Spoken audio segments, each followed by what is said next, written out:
मायने ये नहीं रखता कि कितना नीचे गिरे हैं, कितने सेटबैक लगे हैं। मायने ये रखता है कितनी बार लड़कर हम वापस आए। That my comeback is always stronger than my setbacks। जंग में वापस आना है ना तो एक कमबैक करना होगा, और वो कमबैक तुम्हारे इस सेटबैक से बहुत पावरफुल होगा। 1 महीने क्या मैं समय ले लूं? दिन रात करी मेहनत करे और दुनिया के सामने प्रूफ करे।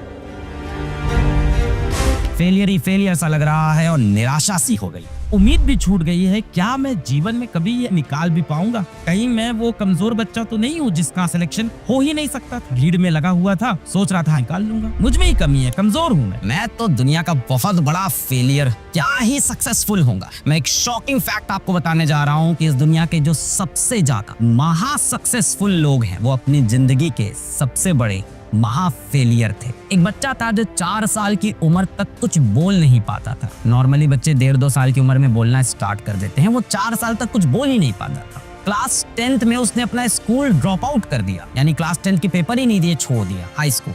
अगले साल आया, हाई स्कूल का पेपर दिया और पास हो गया। उसके बाद एक यूनिवर्सिटी का एंट्रेंस एग्जाम दिया, क्या हुआ? फेल हो। अगले साल फिर से यूनिवर्सिटी का एंट्रेंस एग्जाम दिया और इस बार सेलेक्ट हो।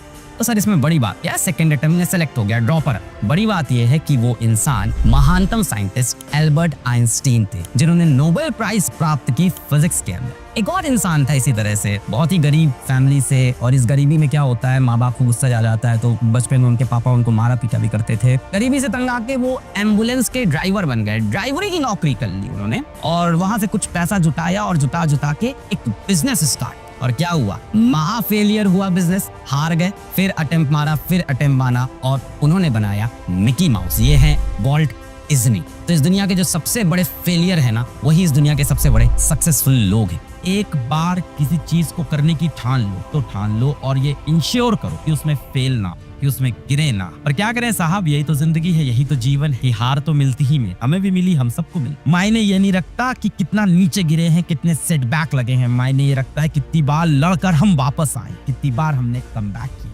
हम भी बहुत बार गिरे हैं, but I always ensure that my comeback is always stronger than my setbacks.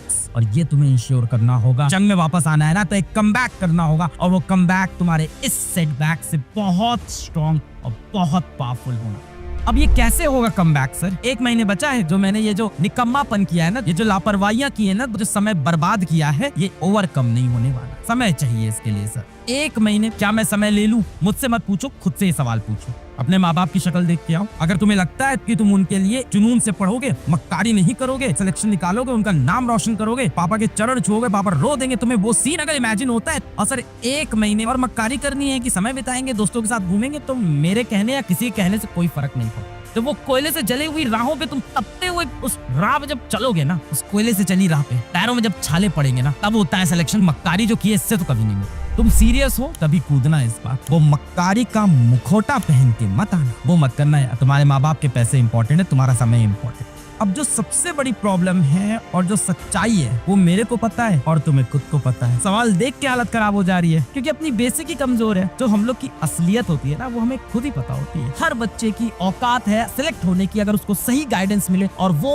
अपनी तरफ से अपना 100% दे तो। इसके सिवा हम ये नहीं मानते कि कोई बॉर्न जीनियस होता है, कि वो पैदा होता है तो उसके माथे पे लिखा होता है AIR1। हम ये मानते हैं कि आप इस अंगूठी को जितना घिसोगे उतना वो चमकेगा। पर मुझे अपना 100% देना होगा। पढ़ाई में गरीब बच्चा, ध्यान देना, पढ़ाई में गरीब बच्चे को यहाँ से उठाकर यहाँ तक कई बार ले जा चुके। ऑल इंडिया रैंक 1 से लेके ऑल इंडिया रैंक 100 बार बार तुम्हें कुरेचेंगे, तुम्हारे दर्द को कुरेचेंगे कि ये देखो ये तुम यहाँ पे मक्कारी कर रहे हो, वापस आ जाओ। जो टाइटन्स होते हैं, जो सबसे बड़े ग्रेटेस्ट प्लेयर होते हैं ना वर्ल्ड के, वो कभी भी डिसीजन इस बेसिस पे नहीं लेते कि पैरामीटर्स क्या है। थोड़ा बहुत पैरामीटर्स देखते हैं, और जो एवरेज टाइम है पैरामीटर्स देखने का वो 20 मिनट है उनका। सिर्फ 20 मिनट में डिसीजन लेते हैं। वो डिसीजन पहले लेते हैं, उसको सही बाद में साबित करते।